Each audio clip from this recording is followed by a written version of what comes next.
It's my feel-good breakfast show. Welcome back to it. It's your fresh Monday morning right here on your Feel Good Breakfast Show, S3 Expresso. Let's do it. Next up, joining us this morning is Director of the Peninsula School Feeding Association, Patrina Paco, to tell us about their annual family charity walk, Blisters for Bread. And we're super excited for it. The non-profit organization's main aims are to decrease short-term hunger, boost children's ability to learn throughout school feeding, and improve school attendance. Patrina, it's wonderful to have you here. And I'm glad we're talking about this because, I mean, we've been walking a road with the Peninsula School Feeding Association, but I think take us back. First and foremost, identifying that need all those years back. How did it all start? How did it all develop? Well, back in 1958, the government at the time decided to stop school feeding. And so the Rotary Club with several other partners came together and decided that they would form an organization, which at the time was the Peninsula School Feeding Association, to then address the need of school feeding. And what was meant to be a short-term stopgap is now 65 years old. And, you know, school feeding or children hunger is going to be with us probably still for a very, very long time, as long as we have this poverty gap that exists. And parents are struggling. And now you look at the situation in the country post-COVID and how families are struggling, and just the increase in food prices.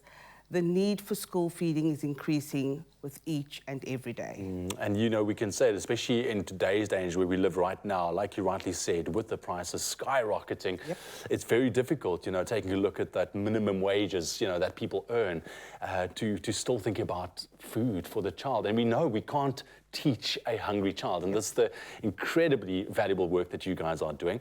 Let's chat about this weekend's event, Blisters for Bread. You mentioned off air to me that's been 55 years. Yep. It's unbelievable.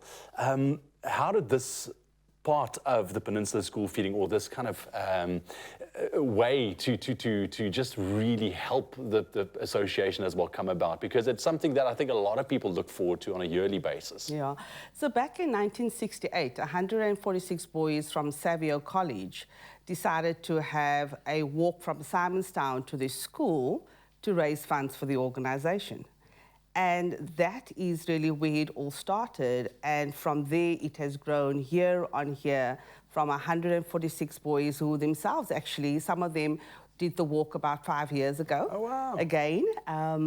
And yeah, here we are, 55 years later, and still going strong, and hoping to get our numbers back up from where it was, because obviously we all took a dip here. Major dip, and when we kind of came out of it last year, we came out with about 2,700 walkers, and so we're aiming to try and get our 10,000 walkers back this year. There we have it. Come on, Zanzi, get involved. So the event is this Sunday. Yep. We're very much looking forward to it. What can we expect? What's on the agenda? All right, so the walk starts as usual at the Greenpoint Cricket Club. There's a 5 kilometre and a 10 kilometre walk. 10 kilometres starts at 7:45, and the 5 kilometre at 8 o'clock. So it's all along the Sea Point promenade when you get back.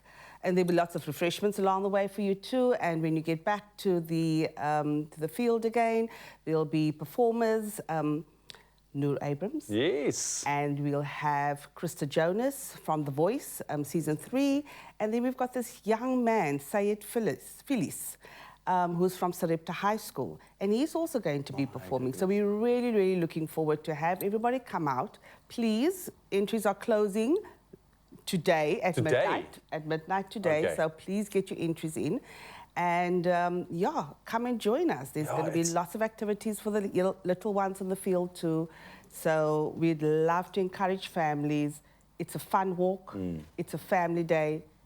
Put on those walking shoes and come and join us. That's the beauty of this Blisters for Bread event, is because it is so focused on families, yet the goal is so much bigger, you know, and I really do hope that you get your numbers out there. Entries close at midnight today. Where do people go to find their entries? I mean, so they can go online, www.psfa.org.za. It's 100 Rand to enter. Your 100 Rand is going to feed 31 children 2 cooked meals for a day. Oh, so go out there and, yeah. No, I always say, you know, there's so much that I think people want to get involved in, but with so much going on, we don't necessarily know where to start. And that's where organizations like you come in and, you know, spokespeople like you, where we go like, well, here's an opportunity and this is your way not only to have some fun with the family, but you can also do a little bit of good at the same time, which I absolutely love. Thank you very much, Bettina, for joining us this morning. And I really, really holding thumbs that you will see those numbers. I know it's going to happen. It's going to happen. Get your entries in right now, Mzansi. Like Bettina said, if you would like to get your tickets, close at midnight. So jump on it very quickly, www.psfa.org.za. She also mentioned that there will be lots of entertainment in the form of Noor Abrams, who's also performing for us this morning.